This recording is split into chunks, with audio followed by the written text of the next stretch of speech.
Smoker Craft Pro Camp 161.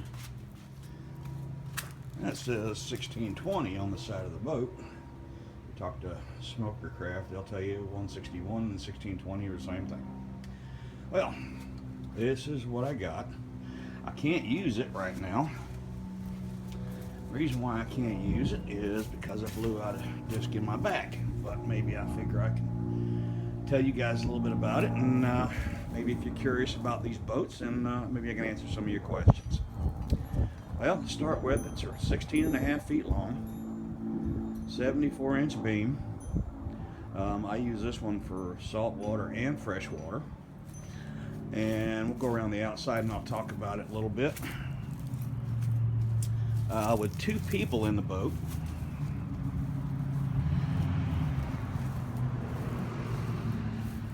The neighbor's going by. With 2 people in the boat and minimal gear, the 40 horse Yamaha 4-stroke push this between 20 and 25 miles an hour on plane. If you've got a cooler, like I've got a pretty good sized cooler here, that thing is full of ice, and the live well in the front is full of water, and you got a good amount of gear on the boat, your top speed is reduced to about 10 to 12 miles an hour because it struggles to get on plane with that. But I can live with that. Basic package: boat, motor, trailer, even comes with a little fish finder, and that is $13,500. That was the price I was quoted by my dealer, $13,500, which I thought was pretty good.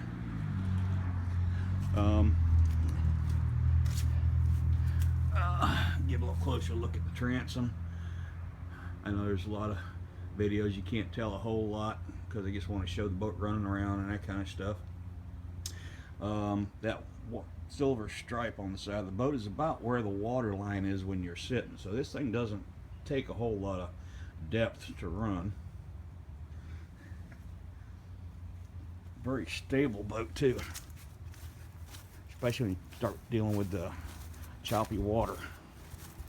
Oh, my camera work is kind of shitty, but got a deep V in the front, and that breaks through the waves pretty nicely. Actually, I think it's a very well built boat. All these rivets you see in the bottom, the bow, that's all for the aluminum structure that's built under the front deck. Makes it very solid. You have those runners underneath, helps direct the water. Now, I don't know what kind of trailer yours may come with. This one came with a magic tilt trailer. Bought it from Outcast. And the runners that the boat sits on are actually a plastic material, so there's nothing to hold the hold the salt water against the bottom of the boat. It flushes out pretty easily.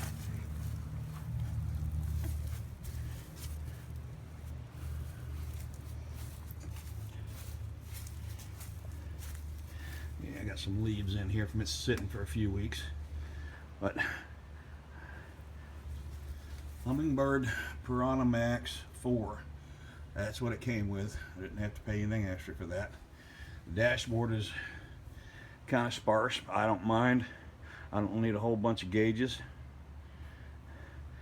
You got your switches for your navigation lights, bilge pump, live well.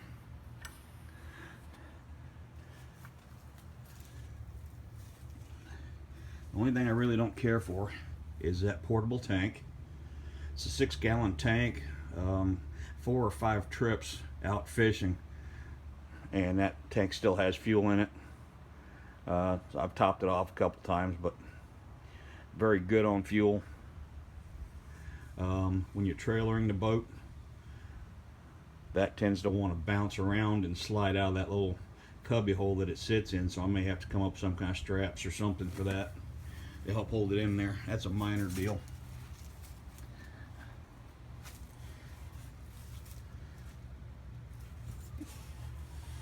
See if I can hold this camera while I hop into this boat. If I can do it without hurting myself. All right. Okay. Now on the left side of the boat, you have rod holders that'll hold 3 rods. I got a couple of them just sitting there. And in this other cabinet, or whatever you want to call it, storage area, there is room for 3 more rods to fit in under there. Yep, leaves everywhere. What happens when you're not allowed to use your boat? Get leaves everywhere. Now, being that this boat costs $13,000,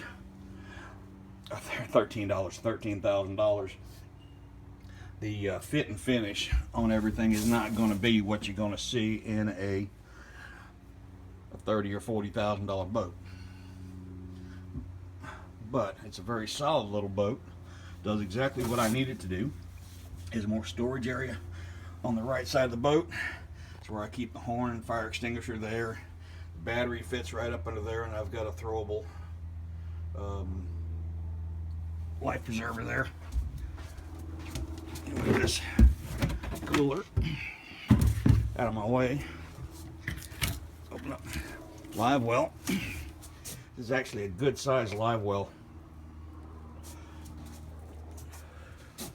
Easily hold limit of bass or whatever else you want to catch and keep.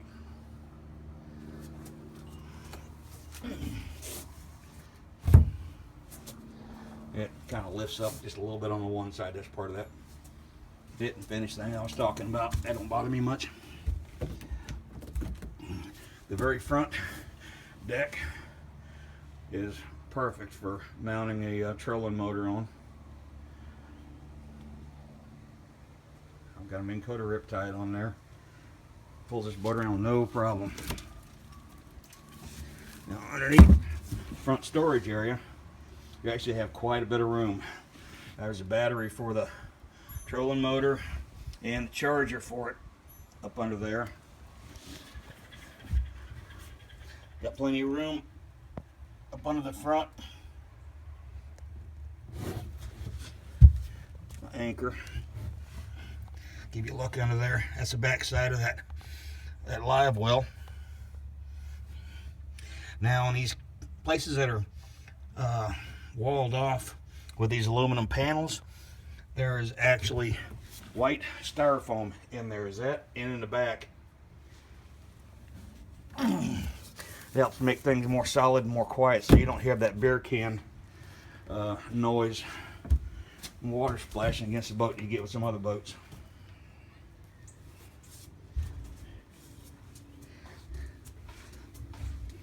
Seats are actually quite comfortable.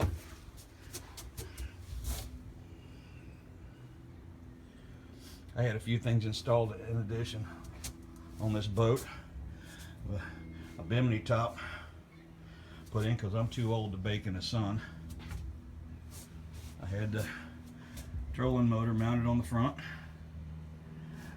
and how I climbed into the boat, I had a little swim platform mounted on the back for when I want to jump out when it's just a few feet of water and on the flats if I want to go out looking for reds or whatever. Motor is extremely quiet and smooth, and I guess that's about it. Well, hopefully I covered everything. Happy fishing.